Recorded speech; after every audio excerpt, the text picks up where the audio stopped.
Well, welcome back to the In Good Company podcast, where we believe that the best parts in business happen when you're in good company. And I could not be more excited about our guest today.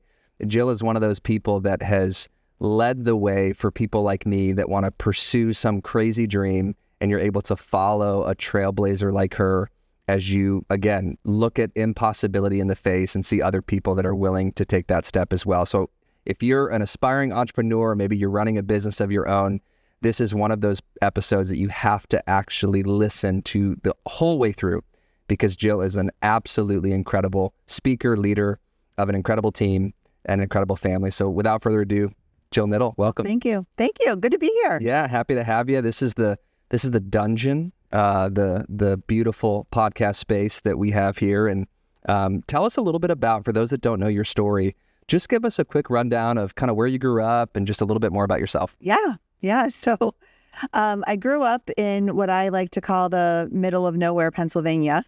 Really, really great place to raise a family and kids. So it's called Hughesville. So the closest McDonald's, I used to joke, it was in Williamsport. So it's in that north central. Right on 15, is that the one? Yeah, it's actually, you veer off at 15 and go to up to 20. And so really, really great, great community I grew up in. I still love to go home and visit. Growing up, my dad was a cop. He was a state trooper. And my mom was really inspirational to me because she actually went back to school to get her degree when I got into first grade. So she went back to college, got her degree, and ended up being a principal at a middle school. Wow. So education was always really, really important in my family. And I had two older brothers. So we were not raised with a lot. So I definitely wore the Sears tough skin jeans. Wow. Got rashes on my knees because sometimes they would like out. But it was a great childhood. I was a gymnast early on, and then ended up really falling in love with running and track. And then little interesting tidbit, I ended up playing basketball in college. But when I was in junior high, I tried out for the basketball team and I didn't make it. Ooh. So it was really funny because my gym teacher, when I was in ninth grade, said, we really need you to try out for the basketball team. And so I only played 3 years in high school, but then ended up playing at St. John Fisher. So whoa. Yeah. I loved track more, but I was better at basketball. So ended up, So just beating the odds, Yeah. I heard the story that Michael Jordan got cut from his basketball team when he was a freshman. So if you still want to pursue the WNBA, I'm here. I'm here to support you. That's amazing. So talk a little bit about what you do for a living. Obviously, you've had a journey to get to where you ultimately are today. Yeah. Where did everything start? How did you kind of, where did your passion start to align with your skill set? Yeah. Talk a little bit about that. Yeah, interesting.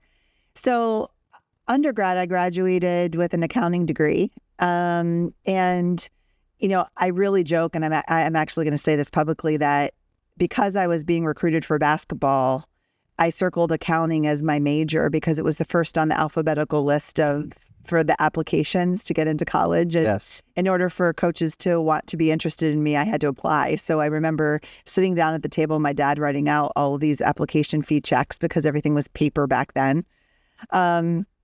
So I went into accounting out of school. I worked at Coopers & Lybrand, which is right now it's PricewaterhouseCoopers. Yeah.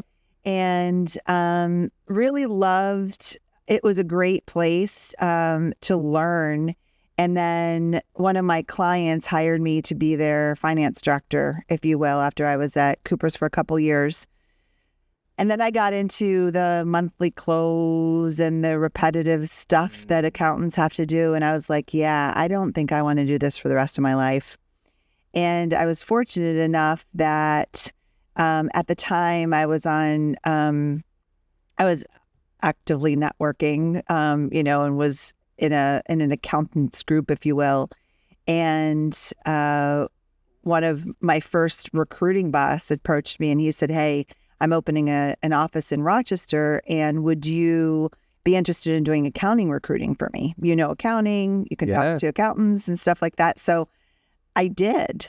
And I remember I called my dad at the time and said, hey, Dad, I'm going to be a recruiter. And he was like, oh my good God. He was like, you work so hard, you know? And I'm like, no, I really think I'm going to love it. And that was in 1998.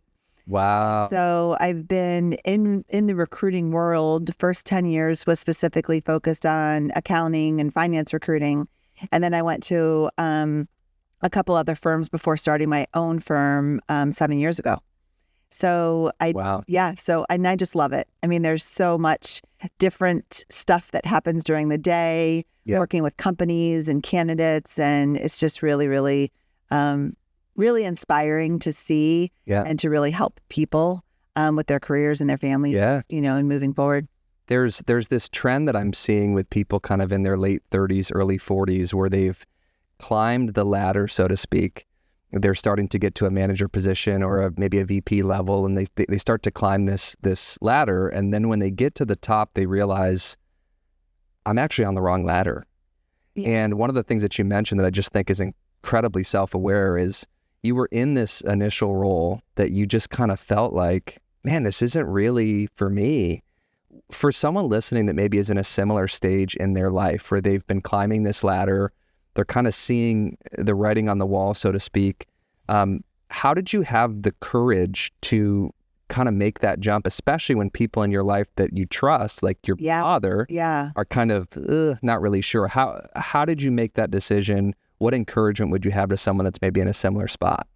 Yeah, that's a really good question, because I think back then, I probably recognized that I didn't love the repetitive piece, and just an opportunity popped up for me. So I think what I would say is, you know, you really, really have to trust yourself.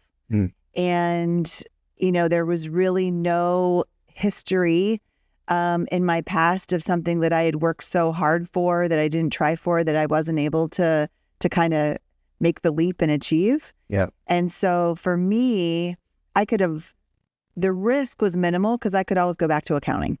Sure. But for me to be able to start, you know, working, doing things, still using my accounting background, but really in a place that had the interaction and things like that. So I would say to those people, you know, really take stock in yourself and take stock in who you are, to be able to follow your dreams. I mean, everybody always says, you know, do what you love and you'll never work a day in your life.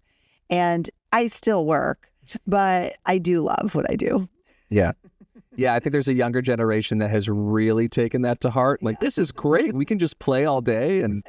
And for some people, they're getting paid playing video games. So I guess that is true. But one of the segments that we do in this podcast that I love is we call it the fails of the week. Yes. And I just think with social media nowadays, everything can be so glamorous, and you can, you know, be in this spot of, you know, showing the best and hiding the rest, you know. And I think for your story, whether it's a fail of this week or it's, you know, kind of figuring out maybe a fail of the past decade or kind of wherever you are, what is one of those stories that you would just say is, got to share this? This is a big time fail.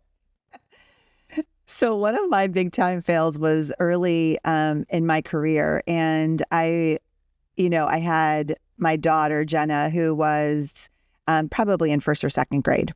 And at the time, her papa would get her on the bus. And it was great because it was time for them to bond in the morning. He would come over like 7 a.m. I'd be out the door on my way to work. And he called me and said, "Hey, honey, the bus never came today." And I'm like, "Oh, that's so weird." I'm like, "Were there other parents and kids at the bus stop?" And he's like, "No." I'm like, "Oh, I bet Jenna doesn't have school today." Oh my gosh. So yeah, I was like, oh crap, you know, paying attention to that school schedule. It was probably like a teacher and conference day or something like that. And I know, I just didn't look at the school schedule. So I'm like, "Hey, what are you doing today? Do you think, I think Jenna can hang out with you today?" He's like, "Absolutely." So I think, so that was a big fail for me, that like, okay, pay attention to the school schedule. Yeah. Well, that's important. Yes. So the other part that I just think is really interesting to think about is for those that maybe take a fail, or they have, I guess what I would call stacking fails, if you will. Yep. How do you overcome some of those things, whether it's in life or business? How do you Mike Tyson says that quote, I'm going to butcher the quote, but basically, you're not able to live until you get punched in the face kind of thing. Yep. What would you say for someone that maybe has seen some of these fails start to stack? How do you get through that in life and business? Yeah. Well, and really good question, because sometimes you try things and they don't work. Yeah. So I think, it has really a lot to do with that inner voice in your head. And I think that a lot of us have an inner voice that is a very, very negative voice. And so really managing yourself, and it also comes down to emotional intelligence. It comes down to self-awareness. It comes down to motivation and all of the things that, kind of make us up. It's really, really important to recognize. And people are going to fail. You're going to try things, whether it's in business or personally, that aren't going to work. And you're human. Yep. And I think, when I first started my company, we tried things that didn't work, and you try it, and then you say, okay, you know what? It didn't work. We're going to take a sharp left turn, and we're going to move down this road. So I think too, you have to be able to expect to fail. You have to be able to expect to try things that are not going to be as successful as you think they're going to be, and then be able to pivot right away from that and keep moving, because your own energy, and that's the one thing, like your own energy and the positive energy that you bring to the world needs to continue. And so it is hard, and sometimes you need to take a little bit of a day, or some time to like self-reflect and make sure that you're on the right path. But for the most part, it's like just move forward. Yeah. I think there's an interesting thing when you jump out and start your own business as well, where there's not really a rule book. Yeah. So you grow up in every stage of your life. You're 1 year old, you're on the basketball team, you get a participation trophy, try this, get a trainer, you get better, you go to school, here's your report card, here are your grades. Yeah. What college am I going to get into? You go to college, you get your grades, you get your GPA, all that stuff. Then you graduate and you just get dumped onto this planet, and you got to figure this thing out. When you became an entrepreneur, I love what you're talking about with, you have to do things that scare you. You have to take these faith steps as you're navigating this thing. Talk a little bit about kind of managing yourself. You talked about self-awareness. You talked about even leadership development, where you have to be willing to go to conferences, events, read different resources and things. What have you done on the development side for yourself that has really allowed you to be so successful in life and business?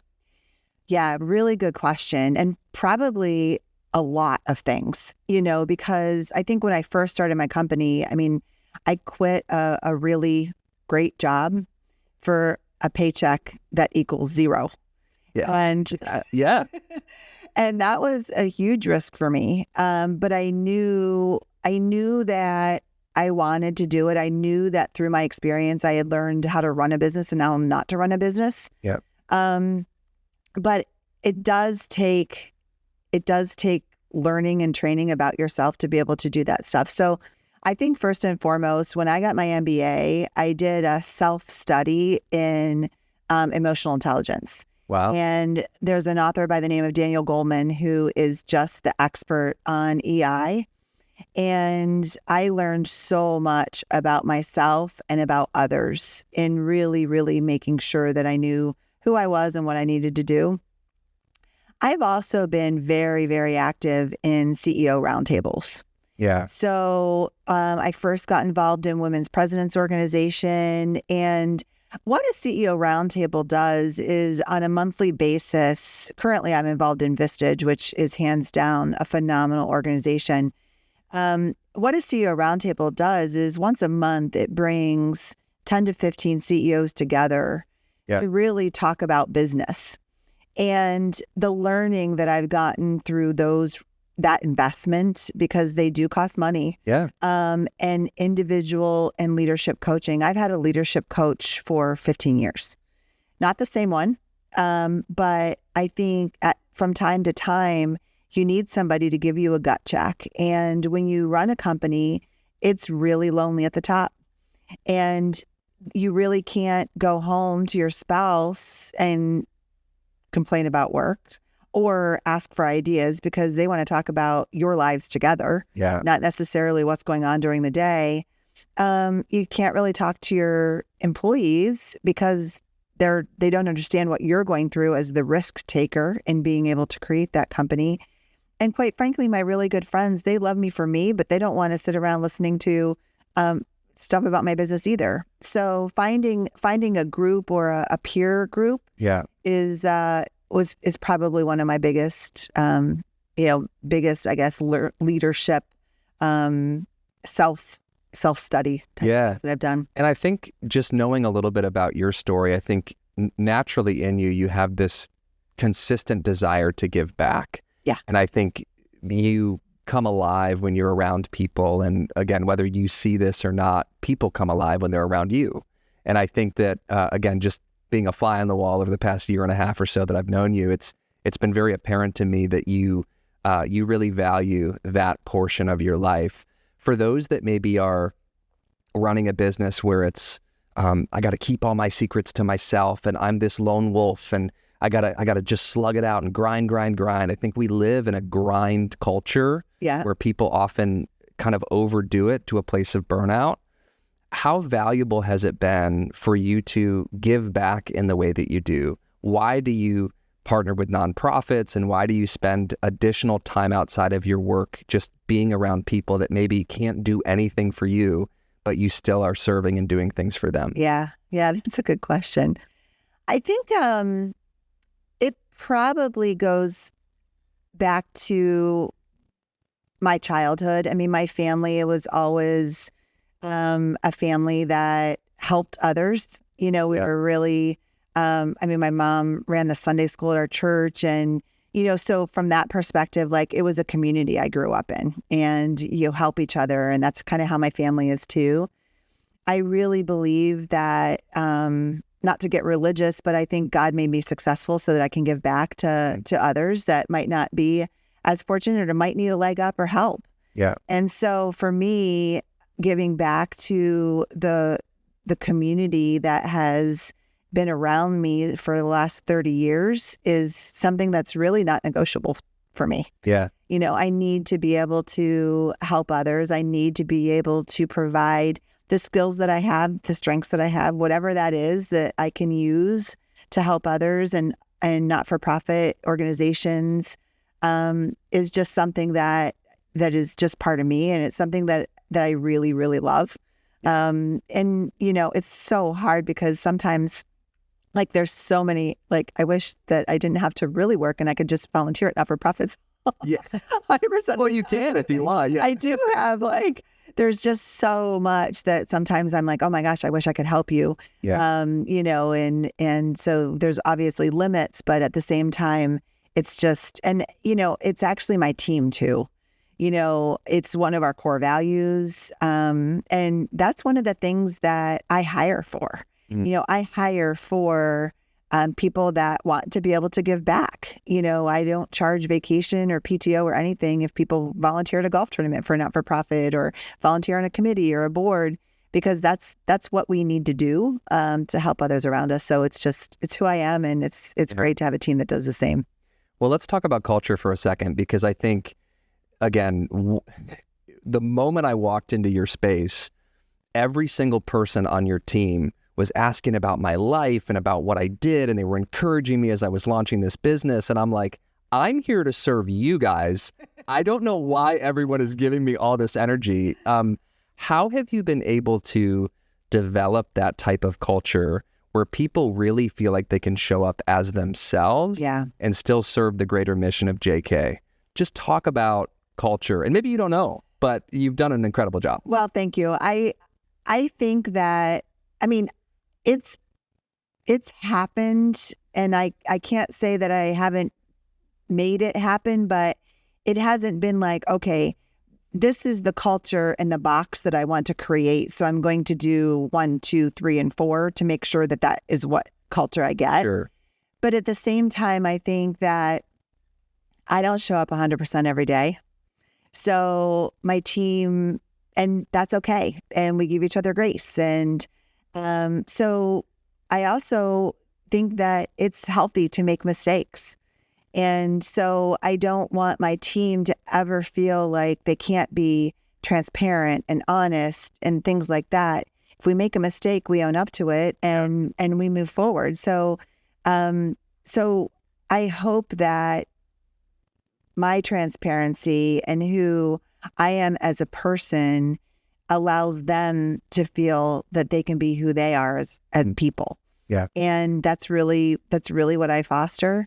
There's not, it's funny because the last person we hired, when she was interviewing, she said, how do you work with 11 women and it not be like a catty environment? And I mean, we have conversations about our expectations of each other every single year at our retreat. And our expectations of each other are, if you have a challenge with somebody, you talk to them about it, not anybody else. And so I think really setting the ground rules too, so that everybody knows what's expected, and we lift each other up. We don't beat each other down. I always say we have enough competition outside of these four walls. We don't need it in here. Yeah. Yeah. And again, for those that maybe haven't had a chance to swing by JK, you can feel it from an interaction on a Zoom call to the moment you walk in the space. I mean, you can feel that is true what you're saying about your team.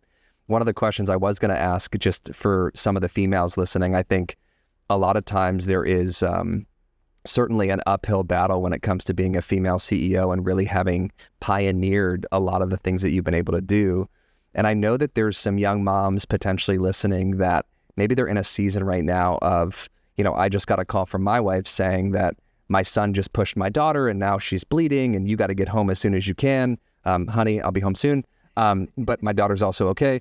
But how does a mom listening that is stuck in a season of just being mom and kind of taking care of what she's in front of, and maybe the husband's in the picture, maybe he's not, right. And maybe she just can't see a future where she could ever even work at a place like JK.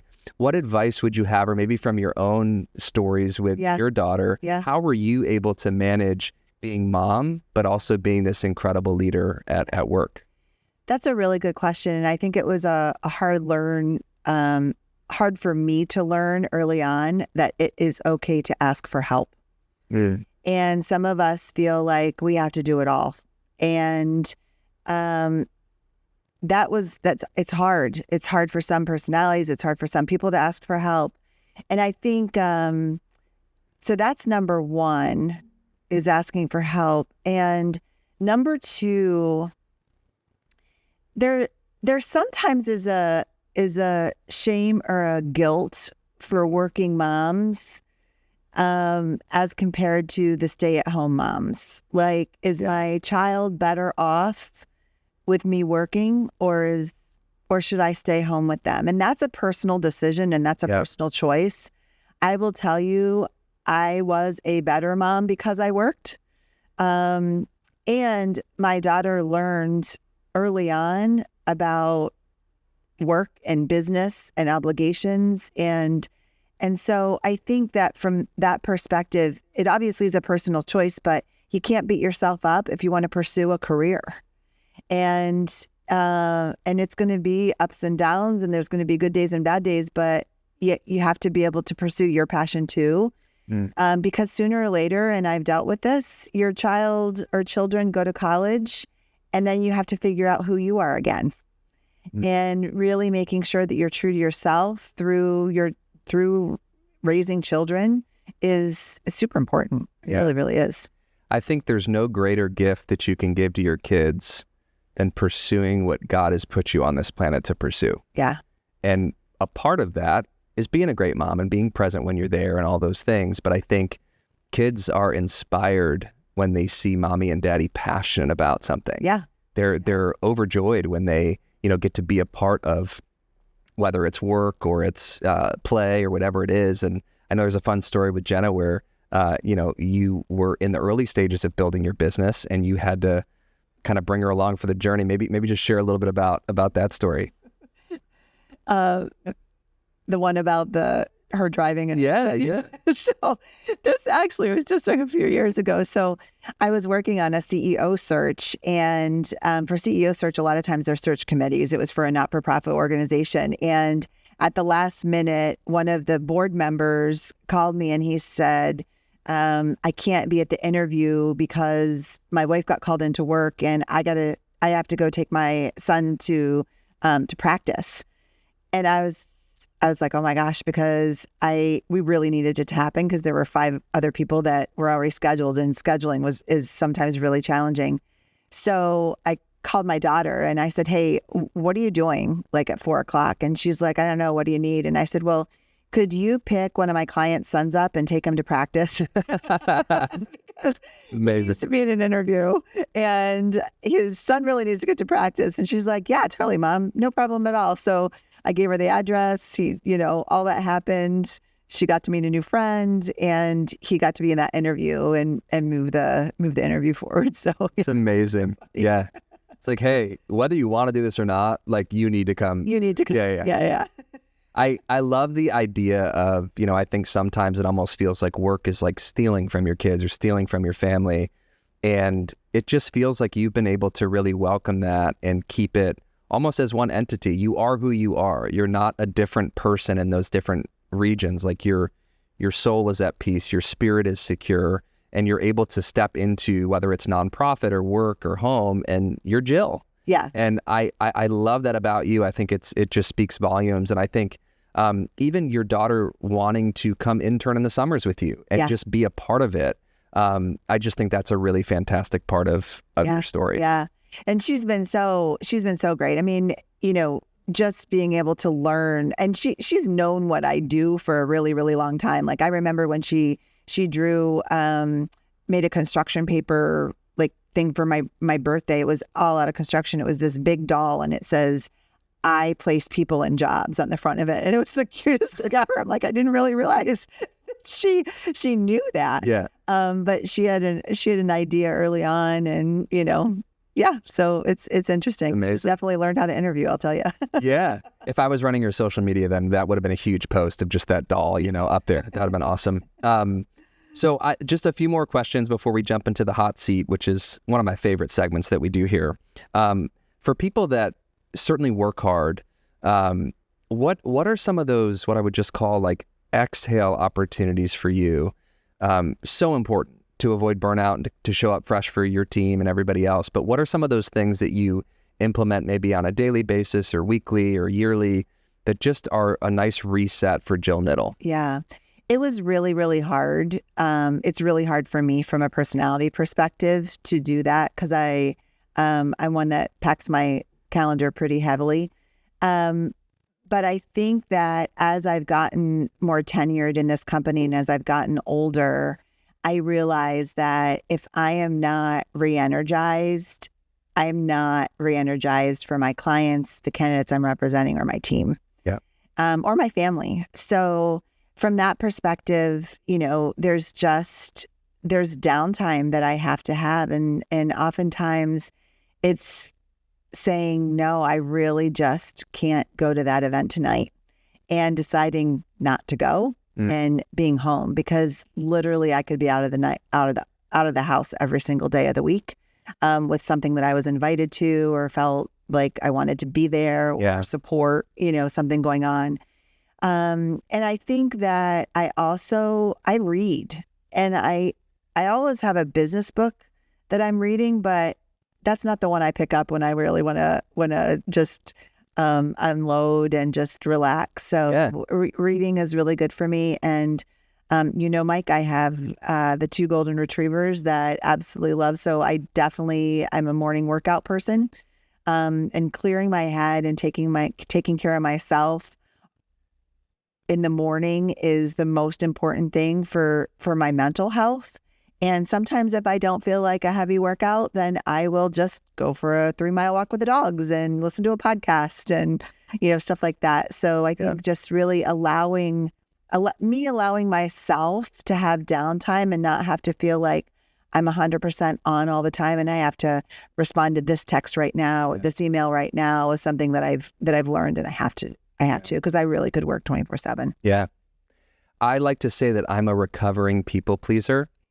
Maybe I'm in recovery is maybe a better way to say it. Yeah. For someone like you that has to be all for all. Yeah. And maybe someone that's listening that feels like anytime somebody asks them to do something, they want to drop everything and just make them happy. And, they're really chasing the approval of others. Right. What advice would you have? And maybe you share that similar recovery as me, but for a people pleaser, for someone who's, again, trying to make everybody else happy, what advice might you have for someone like that? I think setting proper boundaries for yourself is probably the most important, and really gut checking yourself about what type of stress you're bringing on yourself with your expectations of yourself versus your expectations of others. And I'll give you an example. I had a client last week that wanted a proposal, and it was a pretty big proposal. And in my mind, I was like, I want to drop everything right now and get this done by Friday. And that would have stressed me out, pushed me to work late Thursday night. Like it would have changed my next 2 days. And I said, okay, so when do you need this by? And they're like, next week, and the next week is perfectly fine. So really allowing yourself to ask the question versus just feeling that you immediately have to jump is something that I've learned. And that's great. It allows you to breathe, because the expectation. The other thing is, as I've grown this company, I have old friends call me that I've worked with for years and years and years. And I can't work on every single position that's come into my office because an old friend called me. And this happened last week too. So I had a client call that I used to audit years and years ago. And he called, he needed to hire a new person. And I said, oh my gosh, I'd love to work on this with you. Like, I haven't talked to you for 20 years, like would love to work on this with you.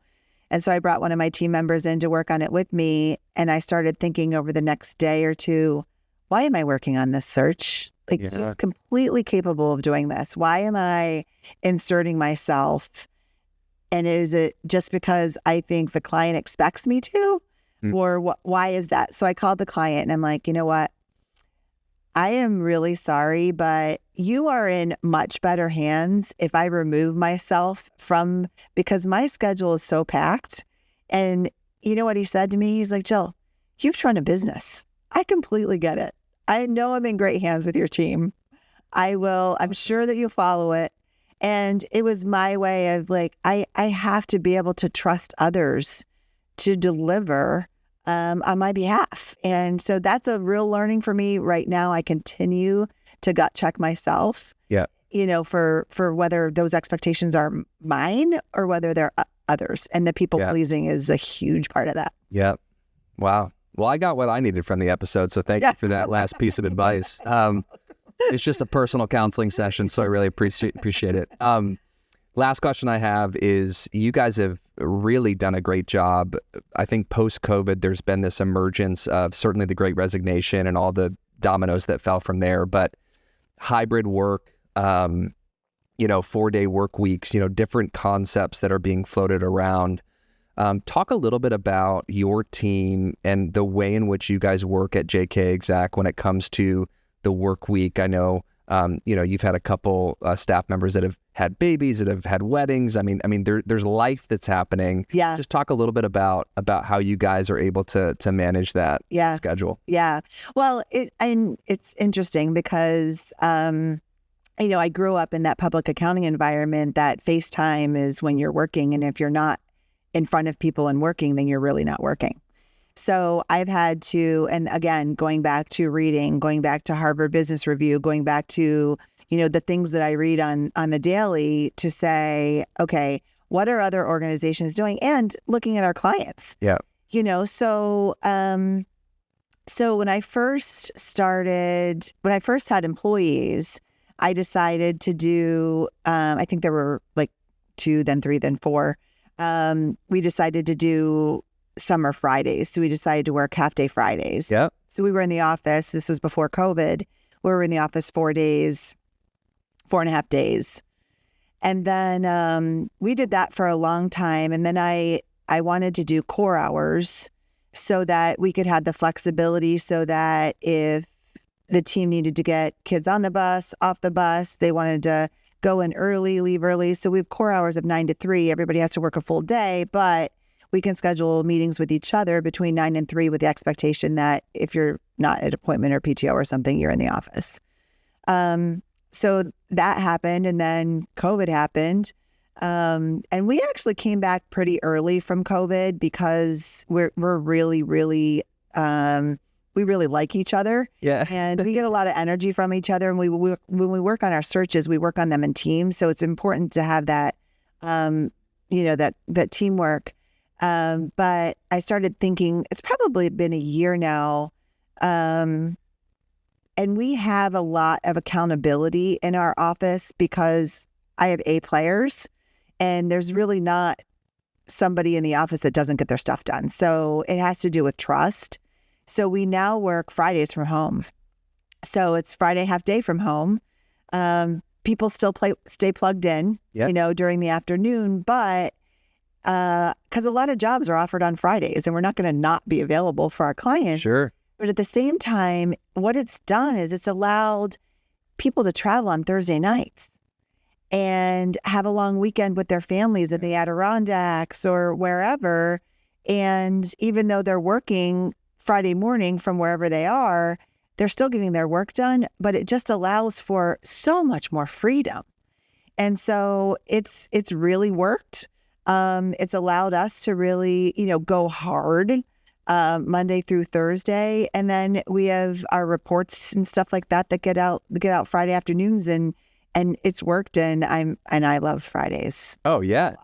Yeah. People think the boss doesn't like working from home. Yeah. People think the boss, like back when there were jeans days, people were like, oh, and I used to just get just as excited about dress down days as everybody else. Oh yeah. Yeah. No, I think it's beautiful because I think there's an ounce, more than an ounce, but you're listening to your team's needs too. Yeah. And I think that's just really important. You could be this tyrant leader and no, you will be here and here's what we're doing. Yeah. I think it just speaks to the collaborative nature of what you does. And it's funny because one of our team members just had the first JK baby, and she came to me and she said, what is our maternity leave policy? And I said, what do you want it to be? Yeah. Because we have to figure it out, and I don't want it to be hard to have babies at JK. I don't want it to be hard to take care of parents who might be elderly, or grandparents. So from that perspective, it's important, that I listen.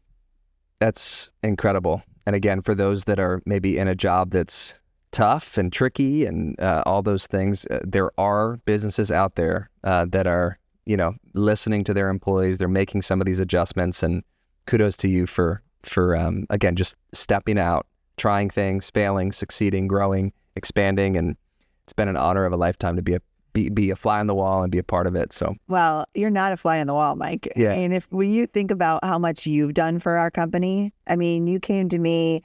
I think it was back when we were on a panel together at St. John Fisher, and I'm like, I don't know that guy, and you're like, I don't know her. Yeah. And what you've brought to us, to our brand, I am equally as thankful because we love working with you and your team. You've really improved our knowledge of what we can actually do, from a media and a marketing perspective. So I'm equally as thankful for you and your team. And I'm just really excited about where we go from here, both in your business and mine. Appreciate that. Yeah. Best part of our episode coming up. To conclude the episode, we got the rapid fire hot seat questions. Okay. It's going to feel really intense up in here. 1 to 2 sentence responses, just rattle them off. Okay. You ready? I'm ready. All right, here we go. Question 1, what is your favorite travel destination you've been to so far? Greece. Greece. Love it. What is your go-to wine for celebration? Oh, has to be Silver Oak. Excellent. What is one piece of advice for aspiring female leaders? Trust your gut. Boom. Favorite dog breed and why? Oh, any type of retriever, just because I've had labs and now I have Goldens, and they are just the sweetest dogs Love it. in the entire world. They shed a lot though, but We had Coco, Chocolate Lab growing up. Shout out Coco. Anyway, what's the most rewarding part of your job? Being able to help a candidate improve their career and family through a new opportunity, like really, and for companies, just really being able to find like that knock it out of the park person. Like when a client calls me and said, oh my God, this is the perfect hire. I'm like, yes, I knew it. Awesome. Yeah. Most memorable award that you've ever received? Probably the SBC Small Business Council Small Business Person of the Year award in 2020. That was really surprising, to be quite honest, and really, really cool. Awesome. What is a key quality that you look for in a recruit? Attitude, positive attitude, and fire in the belly. Love it. Dream destination that you have not visited? You know, I know it's very trendy because of the Olympics, but I have never been to Paris, and I want to go to Paris. Love that. Yeah. Amazing. Yeah. You are off the hot seat. Congratulations. You just rattled through those. And thank you guys for tuning in to the In Good Company podcast, where we believe that the best parts in business happen in good company. Thank you so much.